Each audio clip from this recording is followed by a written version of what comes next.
Hello everyone. So in our previous lecture, we already studied about the Euler's formula and the Rankine's formula for the determination of the crippling load or the crushing load of a particular structural member like column.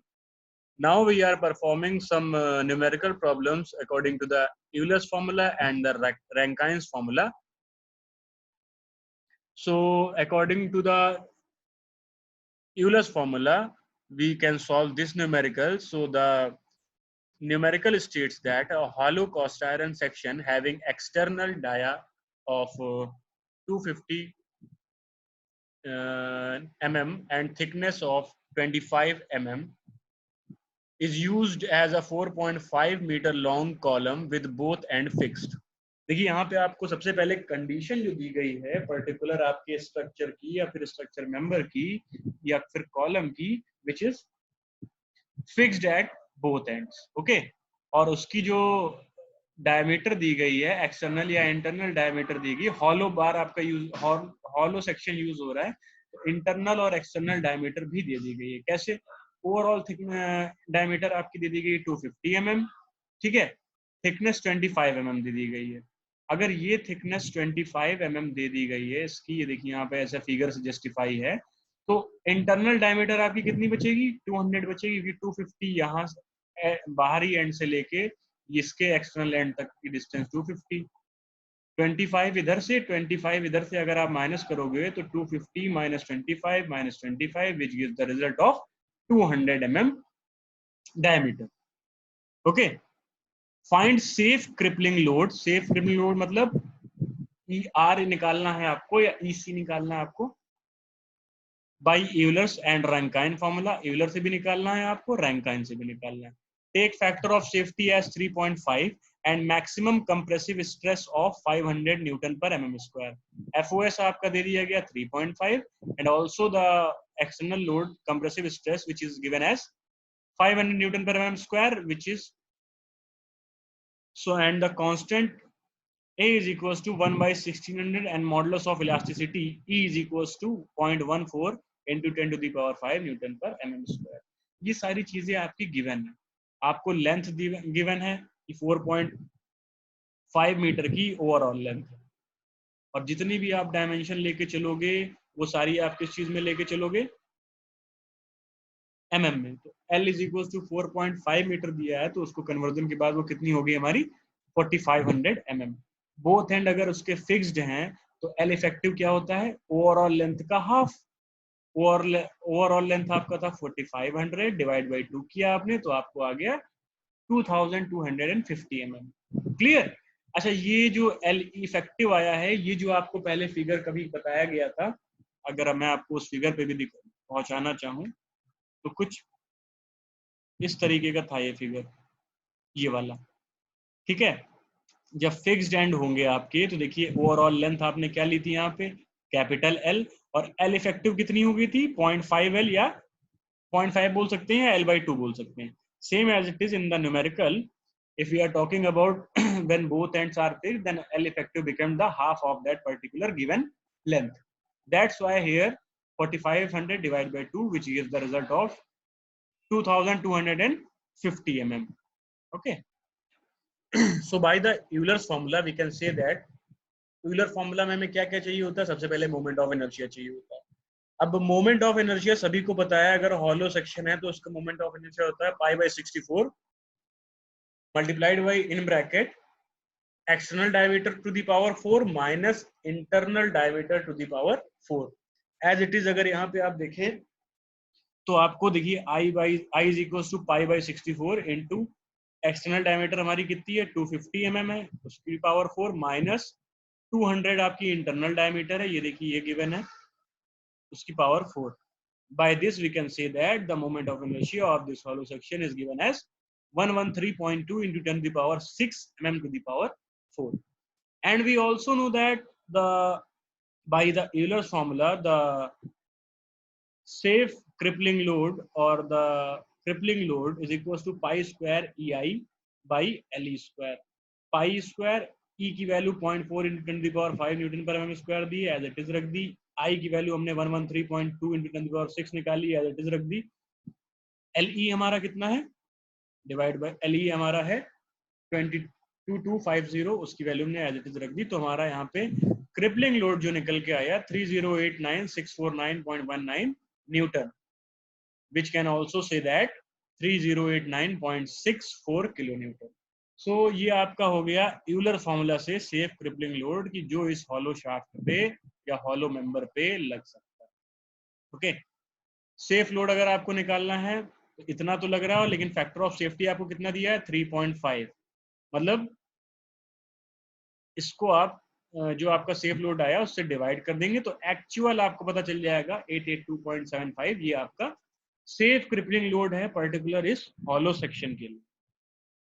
Okay, now by Rankine's formula is we are talking about the external stress or the compressive stress which is given as 500 Newton per mm square and area of that particular member is pi by 4 into outer diameter का square minus internal diameter का square. आपने area निकाल लिया उससे calculate करके, तो वो आपका निकला 17671.45। यहाँ पे थोड़ा सा आपको फॉन्ट भले शायद ही ये थोड़ा सा मिसप्रिंट हो, शायद ना समझ में आ रहा हो, इसलिए मैं बोले भी दे रहा हूँ 176.45 mm स्क्वायर। ये आपका एरिया आ गया रैंकाइन फॉर्मूले में, क्योंकि हमें रैंकाइन फॉर्मूले में एरिया की जरूरत है और रैंकाइन कांस्टेंट की भी जरूरत है। तो रैंकाइन उसके हिसाब से जो कांस्टेंट निकल के आया है उसकी वैल्यू है 1/600 जो कि क्वेश्चन में गिवन है। And we also know that the radius of gyration is equal to under root I by A. I आपने पिछले यहाँ पे देखिए कैलकुलेट किया है और ए आपने कैलकुलेट किया है इस जगह से, उससे आप रेडियस ऑफ गायरेशन भी निकाल लोगे जो कि वैल्यू देगी आपकी 80 mm की। उसके बाद अब हमें सारी वैल्यूज पता है, now we can say that the safe crippling load for the by the Rankine formula, which is equals to P R is equals to sigma C into A divided by 1 plus A into L E by K का whole square. ये formula आपका होता है Rankine का। Sigma C बोलिए या F C बोलिए, बात एक ही है। 500 दिया हुआ है, ए की value same as it is, 1 as it is आ गया, स्मॉल ए की वैल्यू भी एज इट इज रख दी, एल ई आपका 2250 आया है, के आपने सॉल्व करके निकाला है 80। ओवरऑल रख के सॉल्व करने के बाद हमारी वैल्यू आ रही 5914 kilo Newton. And safe load की बात जब आएगी तो फैक्टर ऑफ सेफ्टी से डिवाइड कर देंगे, आपका सेफ लोड निकल आएगा 1689.75 किलो न्यूटन। यहां तक वो पर्टिकुलर स्ट्रक्चरल मेंबर सेफ है। So this numerical is all about the basic terminology और the basic formula of the Euler and Rankine's theory. Now moving forward towards our next numerical, which is all about the, इसमें भी same आपका hollow member ही दिया है, but उसमें आपको थोड़ा सा कैलकुलेशन लंबी जाएगी क्योंकि आपको डायमीटर निकालना है। यहाँ पे क्या था, इसके पहले न्यूमेरिकल में आपको डायमीटर वगैरह सब इजीली दी हुई थी, आपको सीधे लोड निकालना था।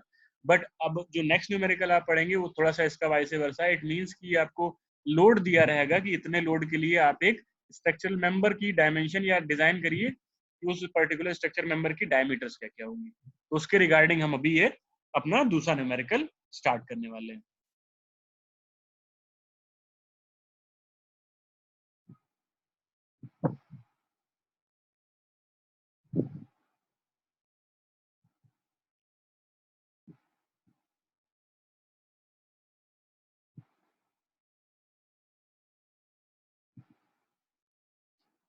So the numerical states that a cast iron column of hollow cylindrical section 5 meter long, मतलब small l की वैल्यू आपको 5 मीटर दे दी गई, ठीक है, with ends firmly built has to carry a axial load of 300 kilonewton. Determine the section using a factor of safety of 8. Internal diameter to be 8/10 of the external diameter. Rankine constant of cast iron are, stress की value दे दी है और ए की value दे दी है, ठीक है। आपसे ये कहा जा रहा है स्मॉल डी और कैपिटल डी की वैल्यू निकालिए। तो इसको निकालने के लिए आपको सिंपली जो और लोड दिया हुआ है कि इतने लोड के लिए वो जस्टिफाई है, तो उसके रिगार्डिंग जब आप इसकी डायमेंशन कैलकुलेट कैसे करना है वो हम देखेंगे। आपसे क्वेश्चन में ये कहा जा रहा है कि जो इंटरनल डायमीटर है वो एक्सटर्नल डायमीटर की 8/10 है, मतलब 0.8 डी है. If we are talking about the particular this area, so what we will get that pi by 4 into capital D square minus small d square. तो हमारा कैपिटल D के respect में एक term आ जाएगा, area is equal to 0.283 d square. Simply इसको solve करेंगे, nothing else. उसके बाद when we are talking about the moment of inertia of that particular bar, then what we will get, pi by 64 external diameter to the power 4 minus internal diameter to the power 4. As we all know, the external diameter is the capital D and the internal diameter is the small d. So by this we can say that small d is equals to 0.8 d according to the numerical problem. So hence we can say that the inertia is equals to 0.02898 d capital D to the power 4. यहाँ आप ये एक चीज ध्यान देखिए कि जो भी आपका एरिया आ रहा हो, चाहे मोमेंट ऑफ इनर्शिया आ रहा हो, वो कैपिटल डी के रिस्पेक्ट में है. ठीक है, कैपिटल डी के रिस्पेक्ट में आ रहा है. ठीक है, आपसे कहा गया है स्मॉल डी, कैपिटल डी और टी की वैल्यू निकालनी है. Now we also know that the radius of gyration is equals to under root I by a. I by a से निकालेंगे तो d से d कैंसिल होने के चांसेस हैं, लेकिन एक पावर 4 में है और एक है स्क्वायर में. ओवरऑल जब इसको आप सॉल्व करोगे i की और a की वैल्यू रखने के बाद, तो you will get the value of radius of gyration in the terms of capital D, which is 0.32 capital D. As we all know, when both ends are fixed, the effective length of the column should be half of the overall length. Then we can say that the effective length, which is given as 5 meter or 5000 mm, is divided by 2, and which gives the result of effective length of 2500 mm. As we all know, the factor of safety is given as 8, and that's why the overall crippling load is equals to 300 multiplied by 8 is equals to 2400. Now putting these values in the Rankine's formula, what we will get, that Rankine, according to the Rankine's formula, PR is equals to FC or sigma C into A divided by 1 plus A into LE by K का whole square. आप सारी value इसमें रख देंगे, ए की, आई, ए की, L की, के की सारी वैल्यू रख देंगे, तो ये डी के फॉर्म में आपकी एक इक्वेशन आ जाएगी. ठीक है, स्क्वायर फॉर्म में. उससे आप पूरी क्वाड्रेटिक इक्वेशन बना के आप डी की वैल्यू निकालोगे, तो डी की वैल्यू आएगी 182.07. ओके, बाय डी की वैल्यू आ गई 182.07. ये वैल्यू हम पुट करेंगे इस इक्वेशन में, तो हमें स्मॉल डी की वैल्यू पता चल जाएगी. तो स्मॉल डी आ रहा है 0.8 into 182.07, which gives the result of 145.65. And if we are talking about the thickness of this hollow member, then what we will get, capital D overall है, उसमें से स्मॉल डी माइनस कर दीजिए, तो आपकी ये जो एक्सटर्नल जितनी बड़ी हुई डायमीटर है वो निकल आएगी. उसका डिवाइड बाय 2 कर दीजिए, तो आपको इसकी थिकनेस मिल जाएगी. वही चीज यहाँ पे की गई है, capital D minus small D by 2. इन सब की वैल्यू रख के आप थिकनेस निकाल लोगे, जो कि रिजल्ट आपका दे रही है 18.21.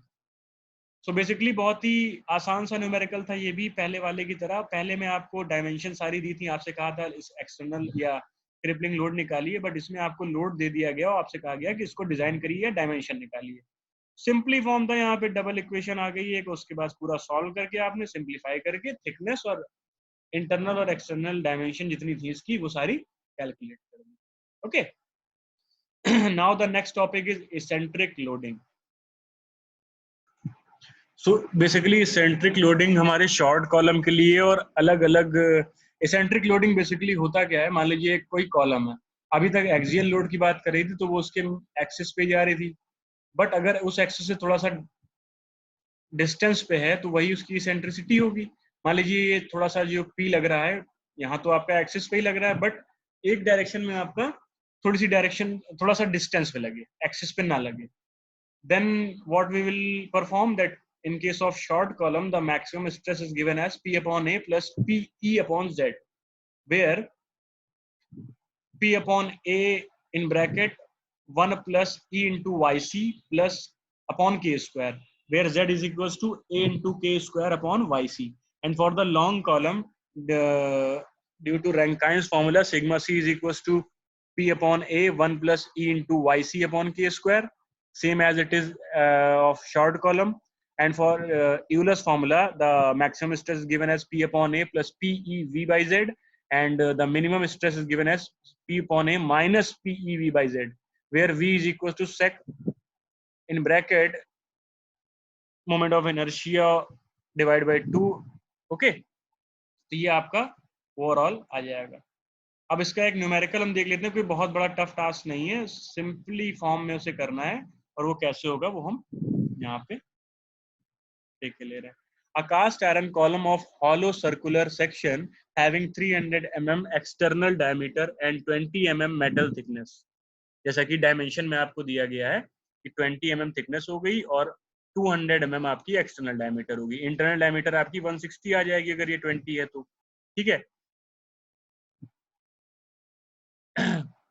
एंड इट कैरीज 5 मीटर की लेंथ है, carry a load of 120 kilonewton at eccentricity of 20 mm from the centroidal axis. Calculate the maximum and minimum stresses induced in the section. Take E is equals to 120 GPa. So basically अगर आप ये formula देखिए, Euler formula में क्या आपका बताया जा रहा है कि सिग्मा मैक्स और सिग्मा मिनिमम की वैल्यू बतानी है आपको, where P upon A plus PEV by Z, P upon A minus PEV by Z. ये तीन तरीके के आपके, दो तरीके के अलग अलग मैक्सिमम और मिनिमम स्ट्रेसेस होगी, यही आपको कैलकुलेट करना है. और इसेंट्रिसिटी मतलब सेंटर से लेके यहाँ तक की डिस्टेंस कितनी दी है न्यूमेरिकल में 20 mm.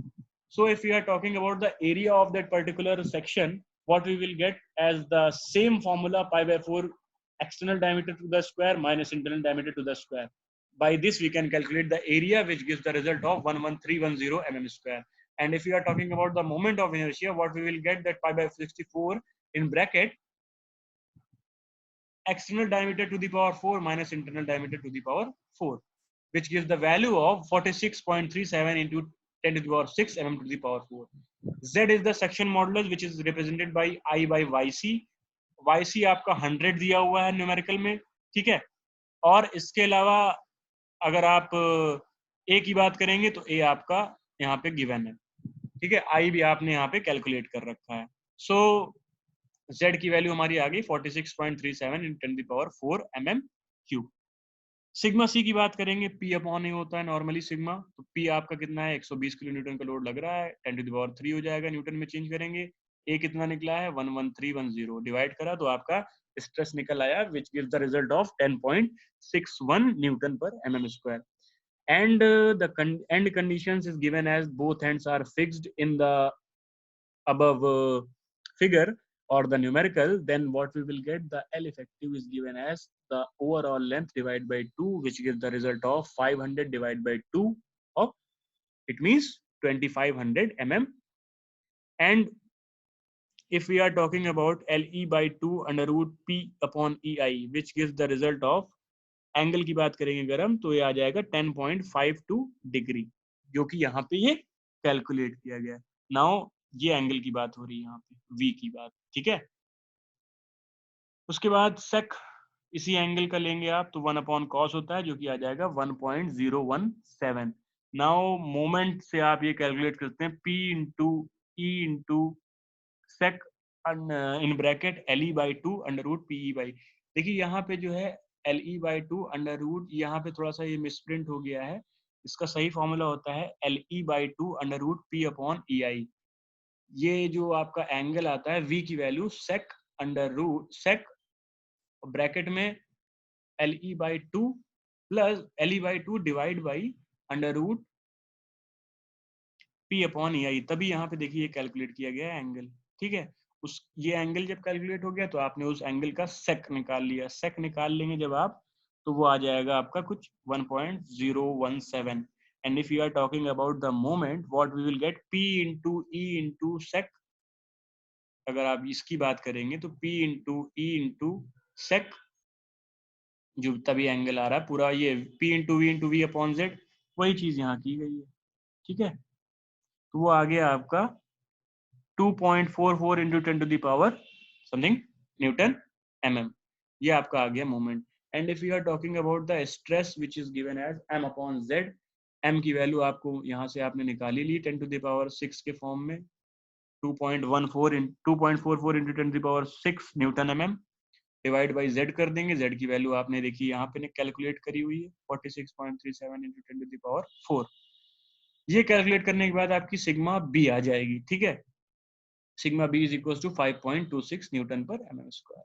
सिग्मा मैक्स क्या होगा, दोनों को ऐड ऑन कर दीजिए, सिग्मा मैक्स निकल आएगा। दोनों को बड़े और दोनों का अगर नेगेटिव ले लेंगे तो आपका वो मिनिमम आ जाएगी, ठीक है। तो अगर इन सिग्मा सी और सिग्मा बी को जोड़ेंगे तो आपका आ जाएगा 15.87। पॉजिटिव का आ रहा है, कंप्रेसिव लिख सकते हैं, और अगर इसी में से इनका डिफरेंस ले लेंगे तो आपकी आ जाएगी compressive strength sigma minimum.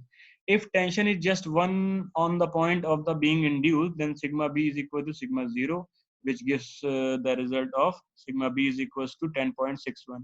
When sigma b is equals to 5.626, E is equals to 20, then sigma b is equals to E max is equals to 20 into 10.61 divided by 5.26. इसी स्ट्रेस के रिगार्डिंग आपकी maximum eccentricity निकाल ली गई, which gives the result of 40.34 mm. So this was the basic typical type of numerical regarding the topic Euler's and Rankine theory. और अगर आपका कोई load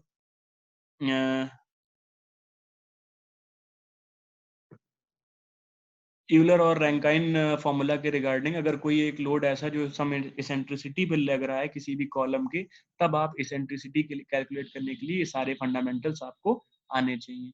So for this lecture that is enough. In this lecture was all about the numerical practices, and in our next lecture we will study about the middle quarter and middle third rules in detail.